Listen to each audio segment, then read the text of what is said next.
জুলাই গণহত্যা মামলায় আন্তর্জাতিক অপরাধ ট্রাইব্যুনালে হাসিনার বিরুদ্ধে দ্বিতীয় দিনের মতো সাক্ষ্য গ্রহণ চলছে। এই মুহূর্তে ট্রাইব্যুনালে আছেন সহকর্মী হাসান জাবেদ। সরাসরি যাচ্ছি তার কাছে। জাবেদ, সাক্ষ্য গ্রহণ কোন পর্যায়ে আছেন আমাদের জানাবেন এবং সাক্ষীরা কি বলছেন?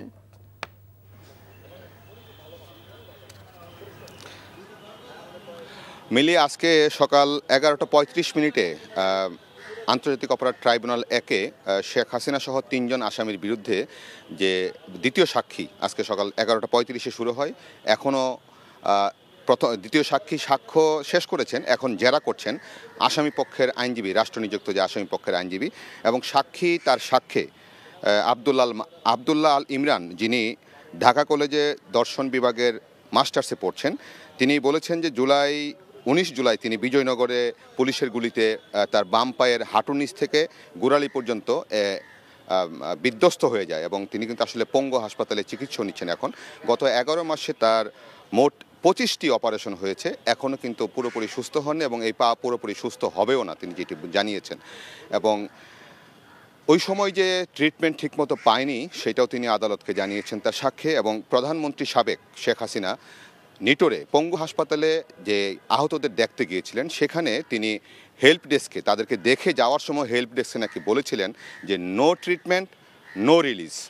পরবর্তীতে তিনি ওই সময় এটার অর্থ বুঝতে পারেন নাই, পরবর্তীতে অর্থটা তিনি বুঝেছেন, সেটা হচ্ছে যে অর্থাৎ এই আহতদের কোনো চিকিৎসা দেওয়া যাবে না, তাদেরকে রিলিজও দেওয়া যাবে না। পরবর্তীতে তার বাবা তাকে উন্নত চিকিৎসা দেওয়ার জন্য রিলিজ নিতে গেলে তাকে রিলিজ দেওয়া হয়নি এবং সেই হাসপাতালেই তার চিকিৎসা হয়েছে এবং চিকিৎসা অবহেলা হয়েছে, সেটাও তিনি বলেছেন।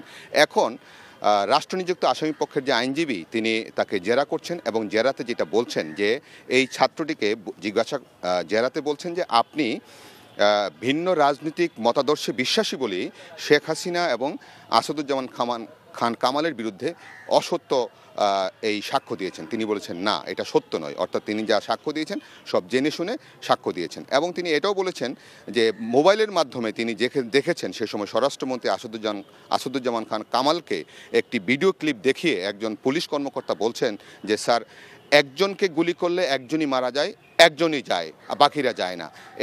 এই তথ্যগুলি তিনি বলেছেন এবং সেই কারণেই নাকি পুলিশ তাদের নির্দেশনায় এই হত্যাকাণ্ড সংগঠিত করেছেন এবং এই জন্য তিনি এই 3 জন আসামিকে অর্থাৎ শেখ হাসিনা, আসাদুজ্জামান খান কামাল এবং চৌধুরী আবদুল্লাহ আল মামুনকে দায়ী করে সাক্ষ্য দিয়েছেন। বান্ডেল থাকলে প্রতি সেনমানিতে টাকা বাঁচবে। বিকাশ সেনমানি বান্ডেল কিনে জিতুন প্রতি লেনদেনে।